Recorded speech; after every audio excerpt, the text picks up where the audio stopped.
Boa noite a todos, tudo bem com vocês?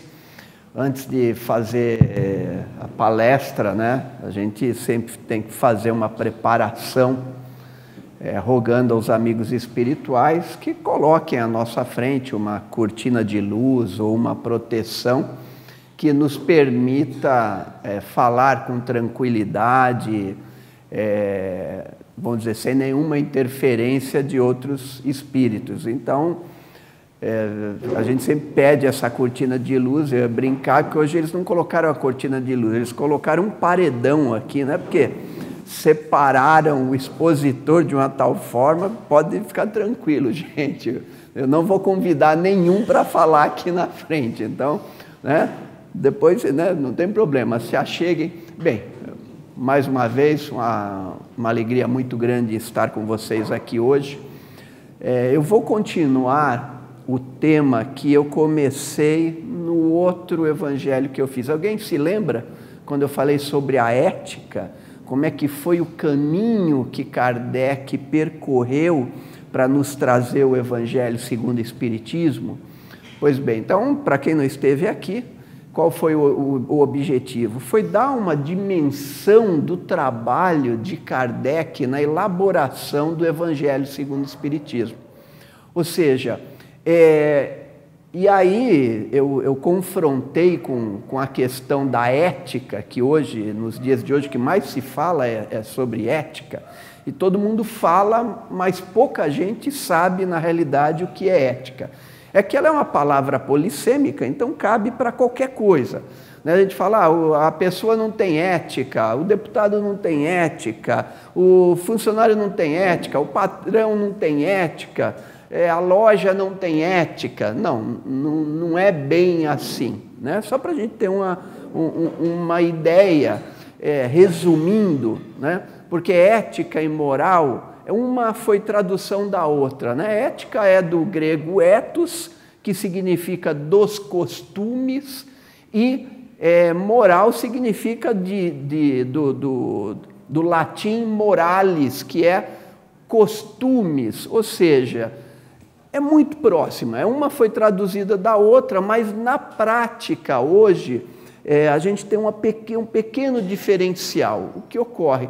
Moral são as regras que todos nós estamos sujeitos para viver em sociedade.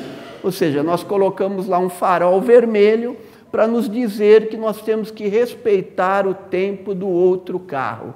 Ou seja, esse farol é a moral. Ou seja, ela é respectiva a cada sociedade. Uma cidade onde não tem trânsito, não tem farol, né? O pessoal brinca que aquela cidade pequena só tem uma rua, né? Ela vai e volta, se você vai, você acaba com a cidade. Então, ou seja, a ética, ela pensa a moral, né? Ou seja, a ética é a construção dessa moral. Se a cidade é muito pequena, só andam de bicicleta, precisa instalar um farol, um semáforo na cidade? Não precisa. Então, para aquela cidade, ou seja, ética é pensar o comportamento humano da melhor forma possível. O que nós tínhamos aqui no passado, né, a gente tinha que colocar dentro do centro espírita, proibido fumar. Né? Ou seja, era uma moral, proibido fumar. Hoje nós não precisamos mais. Por quê? Porque a ética nos fez pensar que respeitar o nosso próximo, que não fuma, né? Nós temos que nos adaptar a essa condição, ou seja, a ética pensou isso. Então a ética, ela sempre pensa, ela cabe aos homens, não aos animais, né? O animal, se você se deparar com um tigre, ele não vai olhar para você e vai perguntar se você é espírita, se você é católico, né? Ele vai te comer do mesmo jeito. Para ele, ou seja, não tem o pensar sobre a coisa, né? Então, a ética, justamente, é esse pensar. Só nós discutimos, né? A internet está aí. O que nós podemos postar na internet? O que a gente diz do padrão ético, ou seja, todos nós vamos ter que pensar sobre isso. Vamos ter que criar uma moral para que todos respeitem uns aos outros. E aí eu trouxe que justamente Kardec, né, na última definição, uma das últimas definições de um filósofo brasileiro, o professor Clóvis de Barros Filhos, chegou a uma conclusão. Ele não é espírita, não é católico, muito menos espiritualista. A maioria, 99,9% dos filósofos são materialistas. Mas olha o que ele falou: ética é a inteligência compartilhada a serviço da boa convivência. O que ocorre? E aí eu mostrei para vocês que o Evangelho segundo o Espiritismo justamente era um pensar, uma inteligência de um homem que organizou todo ele de uma forma que nos compartilhou a vivência de Jesus, buscando dar a nós o quê? Uma maneira de conviver bem, de respeitar, de não necessariamente precisar de uma moral, porque toda moral ela é imposta. A ética, ela é pensada, né? Eu não preciso, ninguém precisa falar para mim que eu não posso pegar, se eu achar um celular, né? Não tem nenhuma placa dizendo, quando achar o celular, devolva o celular. Né? Pô, ou seja, é um comportamento ético, né? A gente automaticamente deveria devolver o celular. Né? Não tem nenhum limite moral. O limite moral são os radares, são os semáforos, né? Um monte de coisa que nos colocam não para moralizar, ao contrário, para desmoralizar. Porque se eu sou ético, eu respeito. Eu não preciso mais do radar. E o que ocorre? E justamente Kardec nos trouxe, eu fiz o paralelo de todo o Evangelho, porque ele foi pensado parte a parte, ele foi uma construção muito bem elaborada, auxiliada pelos espíritos sábios, os espíritos superiores, ou seja, e aí então eu fiz esse trabalho para mostrar que, olha, o Evangelho não são pequenas partes jogadas, ela tem todo um processo de pensar. Não é como a gente recebe o Evangelho, né? A gente entra na casa espírita, o que é a primeira coisa que nos pedem? Olha, você vai começar um tratamento, nós vamos pedir para você que todas as noites, todas as manhãs, leia um pedaço do Evangelho. Né? Você abre o Evangelho e lê uma parte, né? Como se de alguma forma, uma intuição ou sua ou de algum espírito lhe desse um conforto para que no entendimento daquilo aliviasse a sua, né, o seu pensamento, aliviasse a sua dor, a sua aflição. Então, eu comecei, né, a gente vai repassar um pedacinho só para entender, continuar entendendo como é que Kardec pensou o Evangelho. Justamente, né, 18 de abril de 1864, nos veio o Evangelho segundo o Espiritismo. Só para a gente retomar, o que é o Evangelho? É a boa nova, a mensagem do Cristo, aquela que transformou o mundo, mas que também significa coisa digna de inteiro crédito. Ou seja, não há dúvidas nestas palavras, né? Não há dúvida na vivência de Jesus. Segundo, o que significa? Conforme, de acordo, ou seja, é a vivência de Jesus, a sua boa nova, segundo a doutrina espírita. E o que é, resumindo, o que é a doutrina espírita? O Espiritismo é a ciência nova que vem revelar aos homens, através de provas irrecusáveis, a existência e a natureza do mundo espiritual e a natureza e as relações com o mundo corporal. Ali tem um pequeno erro, ou seja, nós viemos fazer a prova, a ciência da existência do mundo espiritual e suas relações com o mundo material. Então, ou seja, a mensagem de Jesus, ela vai ser compreendida segundo aquilo que os Espíritos nos trouxeram como verdade, né?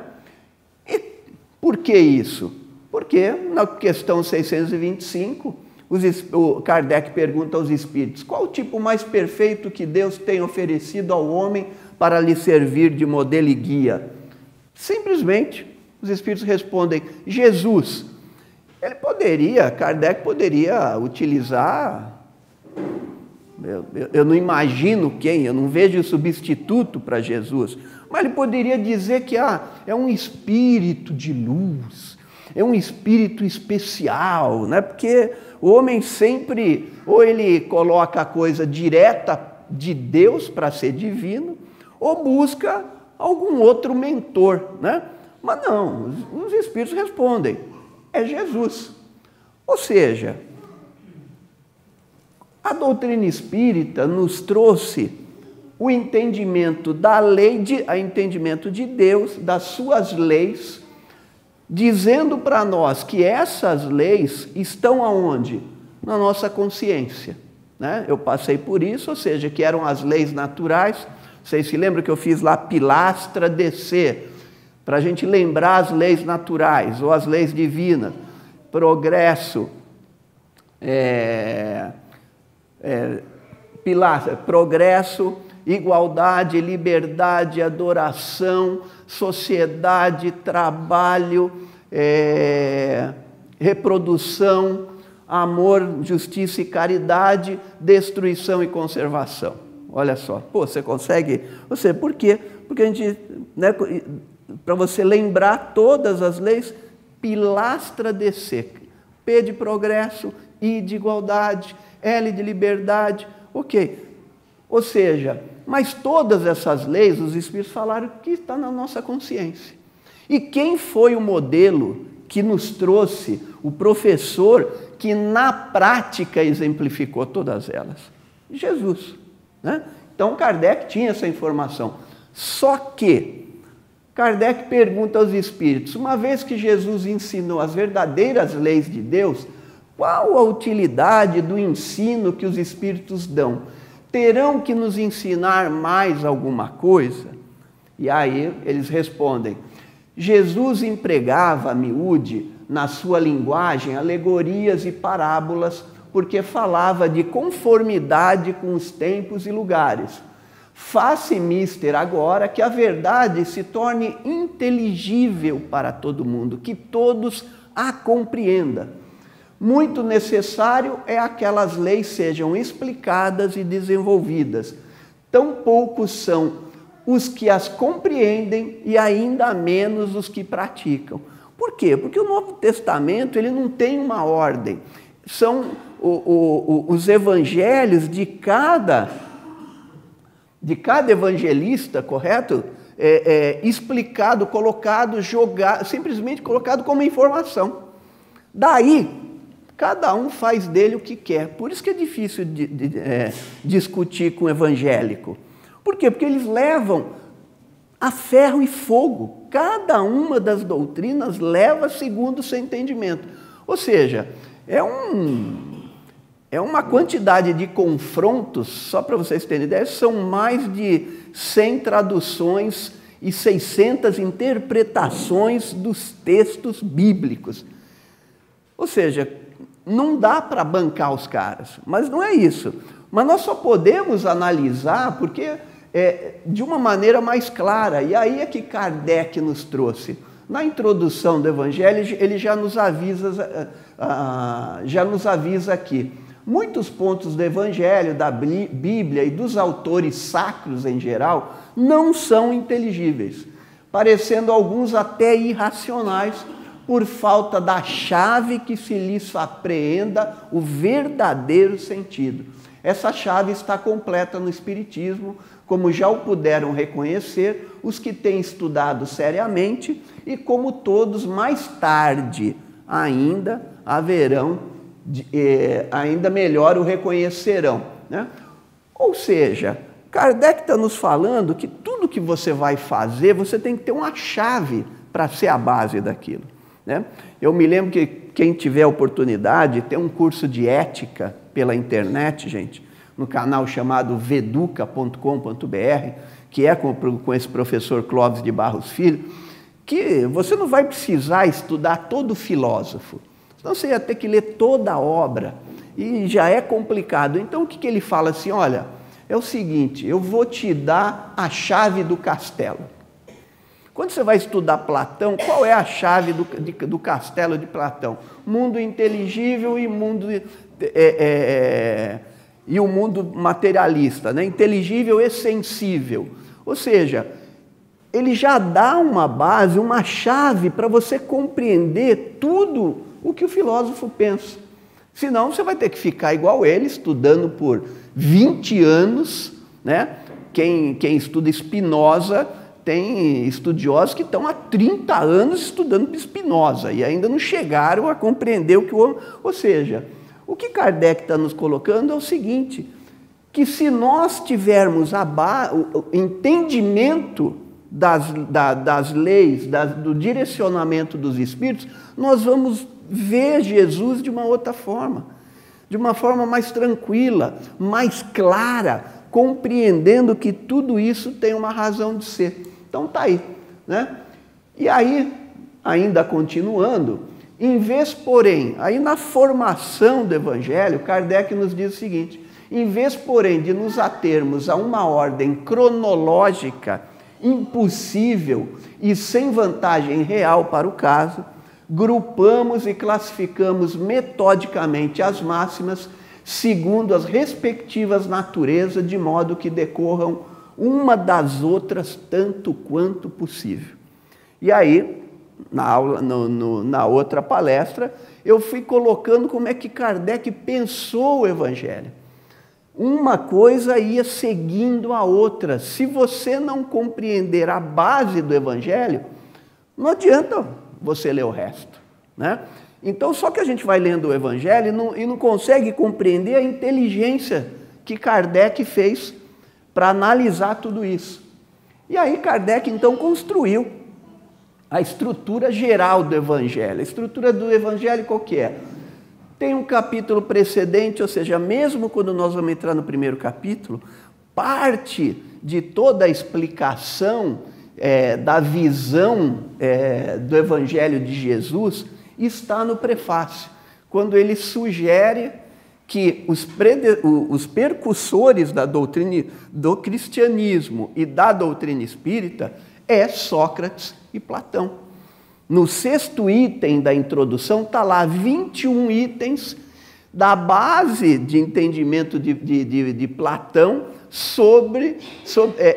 que nos dá a base para você começar a compreender a coisa. Quer dizer, não foi algo que apareceu do nada.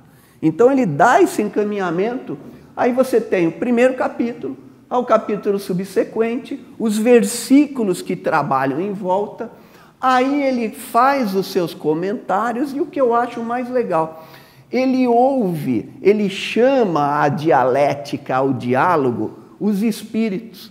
Porque Kardec, né? Para quem não sabe, Hippolyte Léon Denis Rivail foi um dos grandes pedagogos da França. Estudou com Pestalozzi. Ele já chegou aos 20 anos de idade publicando livro de matemática segundo o método de Pestalozzi. Ele revolucionou a pedagogia na França. Então o homem ele tinha conhecimentos e ele só foi adentrar a doutrina espírita quando tinha 50 anos. Ou seja, não foi um cara que começou a ler uma coisa, aí de repente... Não, ele era um cético. Kardec era cético, um homem racionalista. Ele, até quando ele foi chamado para começar a avaliar as comunicações dos espíritos, falou, pelo amor de Deus, não brinca com isso, né? No dia que vocês me provarem que mesa tem cérebro de pensar e nervos de sentir, né? Ou seja, não me venha com histórias de dormir. Tal era quando ele foi chamado a primeira vez, né? Porque diziam que as mesas batiam e respondiam às perguntas. Kardec falou, não. Aí até que, por insistência de um outro companheiro dele, de um senhor muito, vamos dizer, um estudioso do magnetismo, insistiu tanto com ele que ele foi lá ver. Tá bom, como você está falando, eu vou dar uma deixa para você, né? Ou seja, mas ele pega e ele aceita, ele chama os espíritos para comentar cada passagem do Evangelho. Então, quando a gente abre o Evangelho, está lá embaixo, comentar, na última parte, comentário dos espíritos, né? Instrução dos espíritos. Ou seja, ele traz o capítulo principal, dá o seu comentário e chama os espíritos a participarem sobre qual é o entendimento deles. Ou seja, ele não é aquele cara que fala, ó, já que eu sou o cara, eu conheço tudo, eu posso escrever. Ele até poderia, mas não seria justo, não seria universal. E aí ele traz, e para participar de todo o Evangelho, são 95 instruções.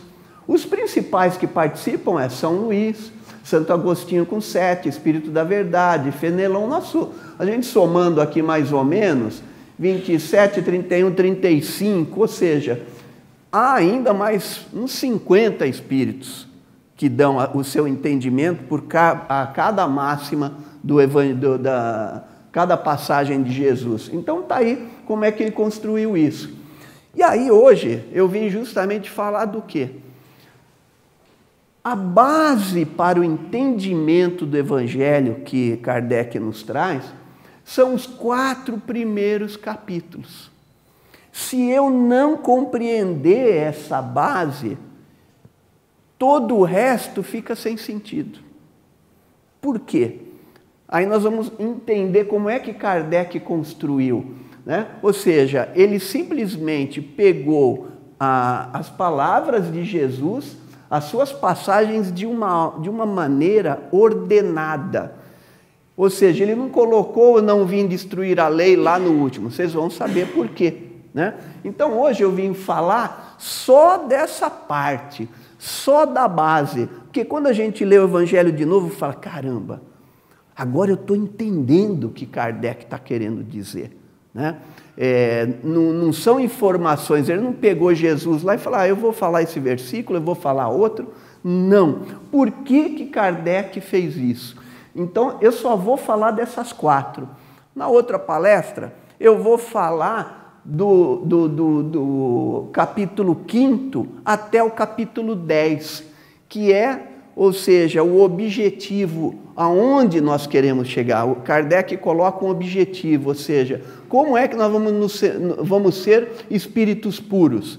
Aí ele vai entrar na questão do Sermão do Monte, né? Das bem-aventuranças, ou seja, quem vai se tornar espírito puro? Os bem-aventurados, né?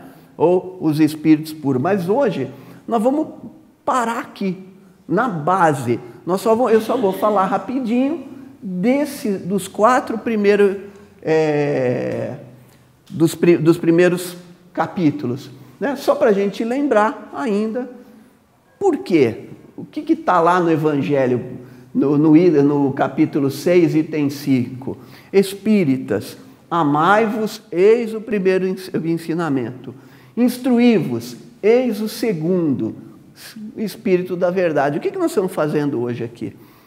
Nós, na prática do Evangelho, nós devemos nos amar, mas devemos também nos instruir, ou seja, saber, ter a chave para entender Jesus. Porque se você não tem a chave, você não abre a porta, né? Ou seja, porque nós vamos ter conflitos daquilo que nós acreditamos. Então tá aí. Então vamos lá. O que Kardec quis dizer com o primeiro capítulo? Não vim destruir a lei. O que Kardec nos passa? As 3 revelações: Moisés, Cristo e o Espiritismo. O que ele está querendo nos dizer? Ou seja, Moisés veio primeiramente, é um processo histórico. O grande legado de Moisés foi nos dizer o quê? Existe um Deus único. Até então, eram centenas de deuses, né? Eram centenas de deuses, mas Moisés, a grande revelação dele, na realidade, dizendo o quê? Há um Deus único. Mas ele ainda traz todos os 10 mandamentos que, na realidade, eram necessários àquele período em que o homem era ignorante. Já pensou você ter que falar assim, ó, com ele, é proibido matar? Como? Quer dizer, gente, alguém precisa falar para alguém que é proibido matar? Né? Ou seja, era moral, né? Chegou de tal forma para nos alertar. Hoje, ninguém precisa falar que é proibido matar, né? Aí veio Cristo, e Cristo, ele não veio destruir a lei, porque essas palavras de Cristo, ou seja, Cristo, eu não vim destruir a lei, eu vim fazê-las cumprir. Ou seja, Moisés trouxe o Deus único, mas ainda um Deus o quê? De temor, que o homem seguia ele pelo quê? Pelo medo, né? Olha, se você não fizer o certo, né, você vai ser, imagina, tudo que pode acontecer de mal, né? Ou seja, a gente atendia a Deus pelo temor, mas Jesus vem nos dizer o seguinte, é o mesmo Deus, né? Amai a Deus sobre todas as coisas e ao próximo como a ti mesmo. Encerra-se as leis. Então Jesus vem dizer que não é mais esse Deus temeroso, não é esse Deus que nos amedronta, que nos apresenta uma moral simplesmente com o desejo de nos penalizar. Jesus não, nos traz um Deus de amor, mas continua o Deus. O Espiritismo nos traz agora uma visão, uma nova interpretação sobre esse Deus, que continua o mesmo Deus, mas um Deus de inteligência primária, causa primária de todas as coisas, né? Ou seja, inteligência suprema, causa primária de todas as coisas. Ou seja, não é mais aquele Deus antropomórfico que tem um cajadinho, né? Ou seja, é um Deus que está em tudo, que está em nós, é um Deus imanente.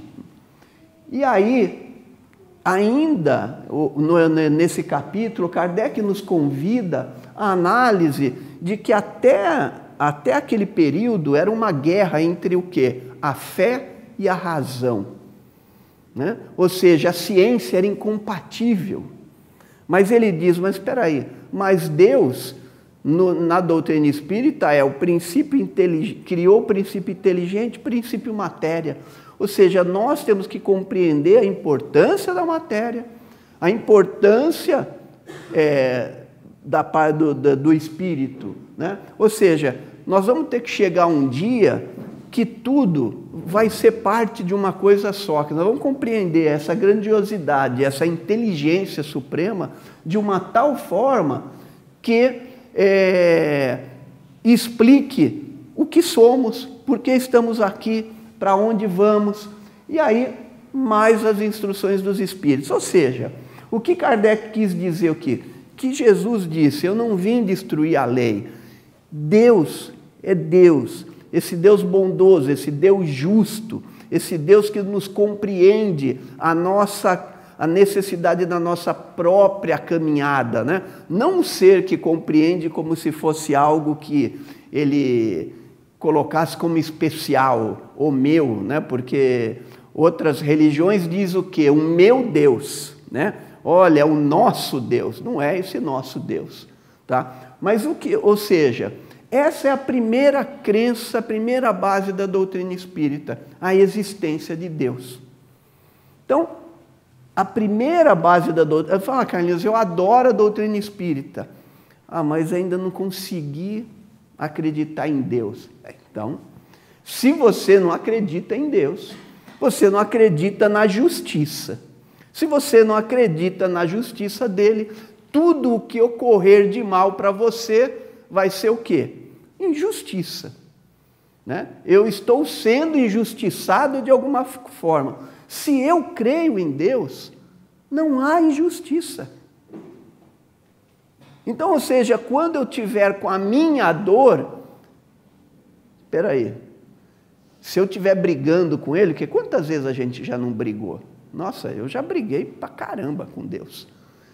Quantas vezes eu trabalhei, as coisas não aconteciam, e chega um momento e eu falo assim, olha, meu negócio é o seguinte, eu já fiz a minha parte. Tu se vira e dá uma ajuda aí. Né? Ou seja, você pode confrontá-lo, né? Confrontá-lo, mas compreender que nós que temos que fazer a nossa parte. Ele está em nós. Pela justiça dele, se eu não for para frente, se eu não conseguir o que eu quero, o efeito que eu quero, é por quê? Porque a causa ainda está errada. Né? Quantas vezes eu fico preocupado, né? Um pai chega, a gente conversa, o pai está, mas pô, eu fico revoltado, eu queria dar um carro de presente para o meu filho de 18 anos. Né? Está revoltado que eu não... Será? O que será? Ele está preparado mesmo para ter esse carro? O que ele vai se tornar depois desse carro? Né? Ou seja, tem o discernimento de compreender os que estão andando os que estão na calçada, não vai beber, não vai se colocar numa posição de orgulho perante, não vai ostentar algo que ele ainda não está preparado, ou seja, ele tem capacidade. Normalmente a gente pede a Deus algo, quando não vem, é porque Ele sabe. Ele sabe. Né? Eu sempre falo para vocês aqui, a Mega Sena está acumulada de novo. Aí eu vou lá, faço uma fezinha. Né? Aí você fala, mas não ganhei. Cara, ainda bem que você não ganhou, senão semana que vem, se eu tivesse ganhado na acumulada anterior, eu não estava aqui hoje, eu ia ligar para o Coelho e falar, Coelho, estou te mandando um substituto aí que eu estou viajando para Paris. Né? Ou seja, tudo tem quando você tem Deus, quando você compreende a sua existência e justiça, tudo é olhado de uma forma diferente. Tá? Então por isso que Kardec colocou ou seja, primeiro capítulo, a existência de Deus. Você aceitar, você entender, não crer, mas saber. Saber é depois de crer, ou seja, eu sei, ou seja, eu vivo, eu entendo, Ele está em mim. No capítulo 2, o que vem nos dizer quando Jesus, confrontado, né, diz o seguinte, meu reino não é deste mundo. Né? Aí está lá, qual é a lição? A vida futura. Se eu estou falando em vida futura, eu estou dizendo o quê? Eu morro na realidade? Se Jesus vem nos falar da vida futura, o meu reino não é desse mundo, o meu reino é espiritual, a minha realidade é espiritual, a minha realeza não é desse mundo. Né? Ele diz, a minha realeza não é aqui. Porque Jesus ele não está se colocando como um rei. Rei é aquela situação, se você desempenha alguma coisa bem na sua vida, como todos nós deveríamos desempenhar alguma coisa, né? Aí vamos dizer, a natureza que Aristóteles nos traz, o homem feliz é aquele que tem uma natureza que ele aceita, ou seja, eu sei fazer bem, arrumar a bicicleta. Desculpa, mas aqui eu sou o rei. Olha, eu sei arrumar motor. Desculpa, mas aqui eu sou o rei. No bom sentido. Né? Ou seja, Jesus não é o rei, é o rei pelo conhecimento dele da realidade espiritual. Né? E depois vem a parte lá, o ponto o ponto de vista, quer dizer, um entendimento quando você reconhece a realidade espiritual. Resumindo, o que Kardec está nos dizendo aqui? A imortalidade da alma. Ou seja, todos nós temos uma vida futura, todos nós somos imortais. A nossa realidade verdadeira não é essa. Isso aqui está mais para a caverna de Platão, né? Ou seja, o corpo é um desgaste, o corpo, a vivência material é um suplício. Nós estamos presos nele e em tudo aquilo que o mundo sensível nos traz, né? Então, Kardec está nos dizendo, e outra, se Jesus fala que o meu reino não é desse mundo, ou seja, que eu vou me perpetuar, de alguma forma, ele está dizendo o seguinte, se ele veio aqui, se ele retornou, e ele vai voltar, nós podemos nos comunicar. Ele sabe das nossas necessidades, afinal, ele é o grande organizador do nosso planeta, né? Então, aqui Kardec nos dá a segunda chave, a segunda e a terceira chave do Espiritismo. Qual que é? Se eu continuo vivo, eu sou imortal. Né? O Espírito não é eterno. O eterno é Deus. O Espírito é imortal. Então, se eu sou imortal e convivo nesse mesmo universo, ou seja, eu me comunico. Porque, na realidade, a única diferença é de quem perdeu seu corpo físico, né? De quem está encarnado com quem não está na carne, mas é um espírito imortal. Ou seja, Kardec coloca aqui, começa com a segunda base da doutrina espírita, a imortalidade da alma e a comunicabilidade dos espíritos. Aí você vai falar, poxa, mas aí eu sou espírita, mas eu não acredito que eu vou continuar vivo. Então, você não é espírita. Por que nós receberíamos a comunicação dos espíritos? Se os espíritos que estão nos trazendo essas informações, fecha a casa, né? Ou seja, Kardec então coloca a segunda parte, ou seja, a vida futura, a imortalidade, ela permanece. No terceiro capítulo, o que Kardec quis nos trazer, a outra máxima da doutrina, há muitas moradas na casa de meu Pai. Ou seja, ele nos fala dos estados da alma na erraticidade, ou seja, eu desencarnei, eu sou imortal, como é que eu vou viver? Como é que é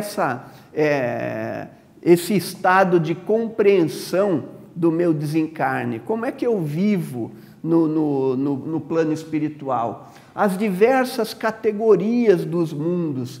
Ou seja, nós estamos no universo.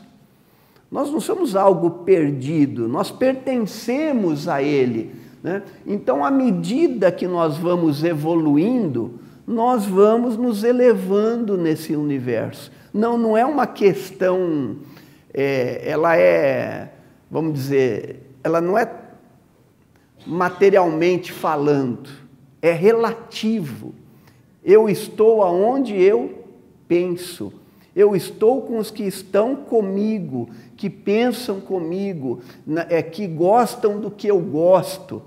Aonde você vai estar, não tem que se preocupar, assim, eu vou para a colônia tal, será que existe a colônia tal? Né? Ou seja, eu vou estar onde os meus pensamentos estão. Alguns permanecem aqui, muitos permanecem conosco, né? Ou seja, então ele dá uma análise de toda a progressão do mundo, nos dizendo que a Terra é um plano de provas e expiações, que aqui é uma grande escola, aqui na realidade é um hospital ao qual nós viemos tentar trabalhar as nossas fraquezas, a nossa verdadeira compreensão de Deus. Ou seja, aqui ele nos dá um parâmetro de evolução. Ou seja, todos nós evoluímos, todos nós progredimos. O progresso é uma lei natural. Então, no terceiro capítulo, ele nos fala, irmão, calma, você vai progredir. né? Nem que você precise de uma ajudinha, né? Nem que você seja mandado embora, nem que você perca a esposa, nem que você perca o amigo, né? Porque quando a gente não vai pelo amor, né? Não é pela dor, não é a dor. Porque mesmo que você perca alguma coisa, depende como você perde, né? Eu sempre falo, pô, eu trabalhava numa multinacional, era um executivo, ganhava uma fortuna, aí perdi meu emprego, fiquei revoltado da vida e tal. Hoje a gente continua apanhando, né? A gente virou um pequeno empresário, mas o que aconteceu? Hoje eu tenho disposição, toda quarta-feira eu saio da minha empresa às 11 horas, vou para o centro, vou para Guarulhos fazer o programa de rádio, saio de lá, corro para a televisão, vou fazer o programa de televisão. Quantas vezes na madrugada, mesmo até de madrugada, Marlene ligava e falava, Carlinhos, pelo amor de Deus, nós precisamos ir lá retirar um negócio lá em tal instituição, lá vai. Ou seja, hoje eu compreendo por que eu perdi. Na realidade eu não perdi, eu ganhei a condição de poder servir a qualquer hora. Porque se eu estivesse lá como um executivo, eu não estaria aqui. Eu não estaria aqui, né? Então está aí. E o último, e o capítulo 4, ou seja, no anterior, nós vimos qual é a explicar, né? Voltando, ou seja, a questão da evolução. Nascemos simples e ignorantes e um dia, né, tenderemos, né, a nos tornarmos espíritos puros. É uma caminhada. E o quarto capítulo ninguém pode ver o reino de Deus se não nascer de novo. O que Kardec veio nos falar? Sobre a questão, nesse capítulo, a questão do entendimento, né? Ou seja, Jesus é que nos trouxe isso, né? Se você não nascer de novo, você não vai ver o reino de Deus. Esse reino, ou seja, é o reino da evolução, do aprendizado, da necessidade de evoluir. Ou seja, ele nos fala da ressurreição e da reencarnação, dizendo qual é a diferença. Porque a doutrina católica nos fala apenas na questão da ressurreição, que naturalmente não pode existir. Você está derrogando uma lei no caso da ressurreição, né? A matéria se extinguiu e aí é como se você a fizesse de novo. Não, a reencarnação não. O espírito é imortal. E por que reencarnamos, né? Com o objetivo de aprendizado. É uma grande escola, ou seja, estamos na escola universal com o objetivo de um dia nos formarmos como espíritos puros, e tantas vezes vão ser necessárias para que a gente chegue até lá. E o que nos dá essa certeza? O que nos dá essa tranquilidade? O entendimento da reencarnação como um projeto pedagógico para cada um de nós, né? E aqui os laços de família, né? Ele fala sobre os laços de família, né? São fortalecidos pela reencarnação e rompidos pela unicidade da existência. Ou seja, qual é o objetivo de reencarnarmos em família? Para que a gente possa aprender, para que a gente consiga aparar as nossas arestas. A gente sabe que não é fácil. Até um dia que nós seremos tão bons que nós não teremos mais família, no bom sentido. Por quê? Porque eu amo meu filho porque é meu filho. Se não fosse, eu amaria do mesmo jeito? Não. Jesus, por quê? Por isso que Jesus pergunta, quem é meu pai? Quem é minha mãe? Ou seja, Jesus está nos colocando todos como irmãos. Jesus já passou por esse processo também familiar, para que um dia a gente se livre disso. Porque a nossa família hoje é a família do quê? Da posse, do apego. É meu marido, é minha mulher, é meu filho, é minha filha. Um dia nós nos libertaremos dessa situação para que nos entendamos como uma grande família universal. Esse é o projeto que Jesus nos traz. Então, ou seja, aí você fala, cara, mas eu não acredito na reencarnação. Se você não acredita na reencarnação, então você não acredita na justiça divina. Porque a única explicação da compreensão da justiça de Deus é com a reencarnação. Pô, vocês acham que eu não fico triste perguntando todo dia, pô, mas por que eu nasci no Brasil? Pô, não podia ter nascido lá na Dinamarca, aquele povo lindo, rico, tem dinheiro para comprar um Porsche, uma Mercedes, mas não compra, gosta de andar de bicicleta, no ar puro, né? Aqui não, a gente ganha um dinheirinho, já quer comprar um golzinho, já quer poluir tudo, já quer pôr carro na rua que não dá para ninguém passar. Olha só, ou seja, eu sempre falo, a Dinamarca já é um mundo diferente.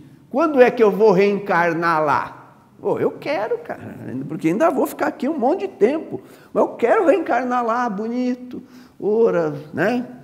Bonitão, olhos azuis, andando, né, em Copenhagen, pô, maravilhoso, com aquela educação, respeitando todo mundo, né? Eu brinco porque eu tive lá e eu vi uma cena assim, a mãe desceu com um carrinho, com um bebê, deu para perceber que ela esqueceu alguma coisa, ela deixou o carrinho, subiu para o prédio e eu fiquei lá esperando, e o carrinho paradinho.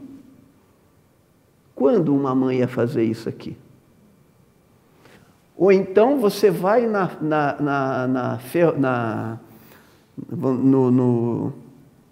vamos dizer, onde os trens, gente, na estação ferroviária de Copenhague, tem lá mais de 50 mil bicicletas. Não tem um cadeado. Você vai, anda, pega o trem, vai trabalhar, volta no final do dia, sua bicicleta está lá. Olha que coisa linda. Aí eu pergunto, se eu creio em Deus, e eu não compreendo a lei de reencarnação, vou dizer o quê? Pô, Deus é injusto. Me pôs aqui no Brasil, com essa confusão toda, com essa falta de educação. Por quê? O que está acontecendo? O que nós estamos vendo agora? Que movimento é esse que está acontecendo? Que todo mundo está indignado, né? Por isso a gente fala tanto de ética. Se nós não compreendermos essa lei, nós vamos dizer que Deus é injusto. Ou seja, a partir do momento... Então, com esses 4 capítulos, nós vamos passar... Aí Kardec passa para os outros. Mas como é que eu vou ser um espírito puro? Quando você for misericordioso, aí nós vamos passar. Ou seja, olha a inteligência do homem. Está aí. Então, por isso que ele fez dessa forma, não foi à toa. O cara não acordou lá e falou, eu vou escrever sobre Jesus. Né? Ele pegou as máximas, então hoje a gente compreende com a palavra de Jesus, ou seja, com a compreensão da existência de Deus, da imortalidade da alma, da comunicabilidade dos espíritos, da pluralidade dos mundos e da reencarnação, nós fechamos. Essa é a chave para a gente compreender Jesus, para a gente compreender o mundo, para a gente compreender Deus e compreender por que cada um de nós estamos aqui. E aí vai ficar mais fácil a gente segurar a dor, a aflição, porque afinal nós estamos na caverna, nós estamos inseridos nesse corpo físico, né? Um dia, de alguma forma, eu acho estranho e é o meu que deixa a gente conflitante, pô, lá na Dinamarca os caras não acreditam em Deus, né? Eles não acreditam em Deus, mas gozado, eles não acreditam, só que eles respeitam o outro de uma tal forma. O que Deus quer de nós? Será que Deus quer que a gente creia nele simplesmente por crer, ou ele nos quer bons? Ele nos quer bons. Ele nos quer perfeitos, porque Ele vai estar de tal forma em nós, com uma compreensão tão grande, que nós deixaremos de acreditar para estar com Ele, para sermos simplesmente espíritos puros. Então está aí, né? Esse é o homem. O que eu quero é que vocês compreendam isso. Esse é Kardec. Por que ele construiu dessa forma o Evangelho? Por que ele foi buscar a instrução dos espíritos? Há limites na encarnação, a necessidade da encarnação. Ou seja, ele dá uma base sólida para a gente compreender a existência de Deus, mas um Deus que é a inteligência suprema, causa primária de todas as coisas, de uma forma racional. A doutrina espírita não obriga ninguém a aceitar nada. Você não é obrigado. O que ele está falando? Está aqui, ó. Eu te dei a chave do castelo. É essa base aqui. Se você não quer abrir, não é meu problema. Porque dentro da filosofia a gente diz que ninguém ensina nada a ninguém. A gente só dá o caminho. E Kardec nos deu o caminho aqui. Ele nos obrigou a nada. Está aí o Evangelho. Entenda como você quiser. Faça dele o melhor instrumento possível para você compreender que você é esse espírito que nasceu simples e ignorante e que tende a chegar à perfectibilidade, ou seja, a perfeição relativa. Então está aí, gente. O objetivo dessa noite foi trabalhar esses 4 primeiros capítulos para a gente ter a importância, saber. Se a gente não entender esses 4 primeiros capítulos, não entender que toda a base da doutrina espírita está aqui, por isso que Kardec colocou Evangelho segundo o Espiritismo, ou seja, da maneira que os Espíritos nos trouxeram, como é que nós vemos o mundo, como é que a gente pode avaliar isso de uma forma racional, sem misticismo, sem milagres, mas simplesmente porque nós seguimos uma lei de causa e efeito em tudo isso. Compreendendo Deus, um dia vamos nos compreender o nosso próximo e ter uma vida eticamente mais feliz. Ou seja, ética é a inteligência compartilhada com o objetivo da boa convivência. Então, aí uma boa noite para vocês, que Jesus o ampare e o acompanhe e que a doutrina espírita continue sendo a nossa base para entendimento nosso e do mundo. Uma boa noite.